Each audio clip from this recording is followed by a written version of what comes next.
Azamgarh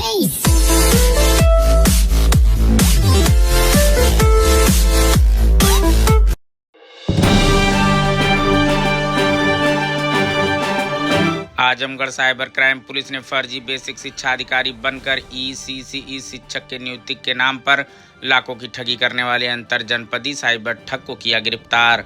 cyber crime police ने ECCE शिक्षक पद पर नियुक्ति दिलाने के नाम पर ठगी करने वाले एक अंतर जनपदी अभियुक्त को गिरफ्तार किया है। अभियुक्त स्वयं को आजमगढ़ का बेसिक शिक्षा अधिकारी बताकर ईसीसीई शिक्षक पद पर चयन नियुक्ति पत्र दिलाने का झांसा देता था। इसके लिए उसने बीसीए के नाम से फर्जी ईमेल आईडी बनाई थी तथा व्हाट्सएप ग्रुप ट्रू कॉलर पर बीसीए का नाम और फोटो लगाकर अभ्यर्थियों को विश्वास में लेता था। जनसेवा केंद्रों के क्यूआर कोड के माध्यम से 10,000 40,000 तक की धनराशि मांगी जाती थी और रकम मिलते ही पीड़ितों के मोबाइल नंबर ब्लॉक कर दिए जाते थे। इस मामले में साइबर क्राइम आजमगढ़ पर मुकदमा पंजीकृत किया गया था।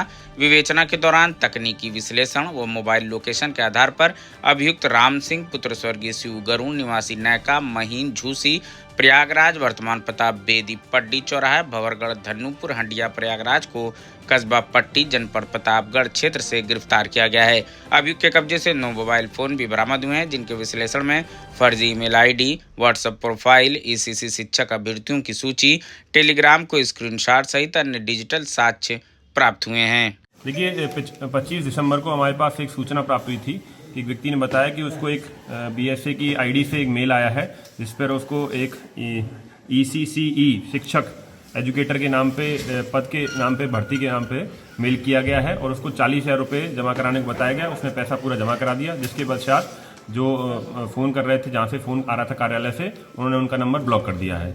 इस सूचना पर हम लोगों के द्वारा उनकी तहरीर पर मुकदमा दर्ज किया गया था। इसकी हम लोग विवेचना कर रहे थे जिसमें उसके मेल आईडी को, उसके व्हाट्सएप नंबर को, उसके ट्रू कॉलर के नंबर को सबको हमारी टीम द्वारा ट्रेस किया गया। इसमें आज इस व्यक्ति की गिरफ्तारी की गई है जिसका नाम राम सिंह है, जो प्रयागराज का रहने वाला है। इसने बताया कि इसका जो इस फ्रॉड करने का तरीका कुछ इस प्रकार था।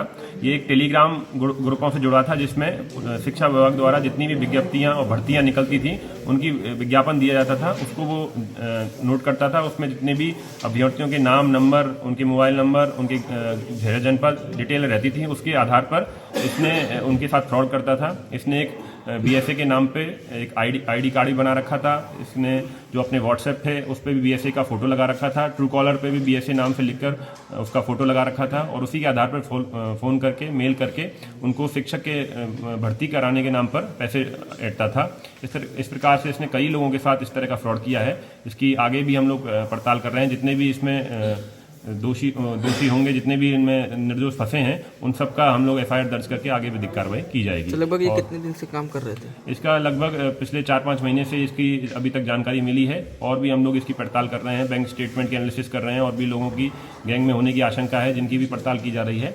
आगे जो भी तथ्य प्रकाश में आएंगे आपको बताया जाएगा। सर, पैसों का डिटेक्शन कैसे हुआ था? जनसेवा केंद्रों के माध्यम से ये पैसा डिटेक्ट करा? जी, ये क्या करता था, जनसेवा केंद्रों के क्यूआर कोड व्यक्ति को भेजता था कि इस क्यूआर कोड का आप पेमेंट कर दीजिए और उसके बाद आपकी धरोहर राशि आपको वापस भी मिल जाएगी नियुक्ति के पश्चात। इसी तरह से ये फ्रॉड करता था। सर, जनसेवा का इस्तेमाल किस लिए किया जाता था? सेफ रहने के लिए? हाँ, जबकि इसका बैंक अकाउंट इसका वो ना हो, ट्रेस ना हो, इसके लिए ये क्या करता था, जनसेवा केंद्रों से कुछ कमीशन के नाम पर उनका क्यूआर कोड भेजकर पैसा मंगवाता था।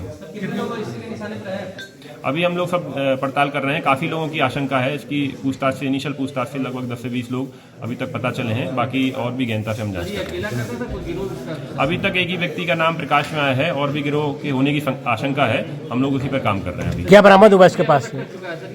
क्या अभी हम लोग इसकी बैंक स्टेटमेंट की भी एनालिसिस कर रहे हैं। पूरा डिटेल जो है उसका पूछताछ की जा रही है। कितने लोगों को ठगी बनाया था? अभी तो एक ही व्यक्ति का हमारे पास इस तरह से है और भी 2-3 लोगों के एप्लीकेशन प्राप्त हुई हैं, उनकी भी जांच पड़ताल कर रहे हैं। इसका लिंक होने की संभावना है।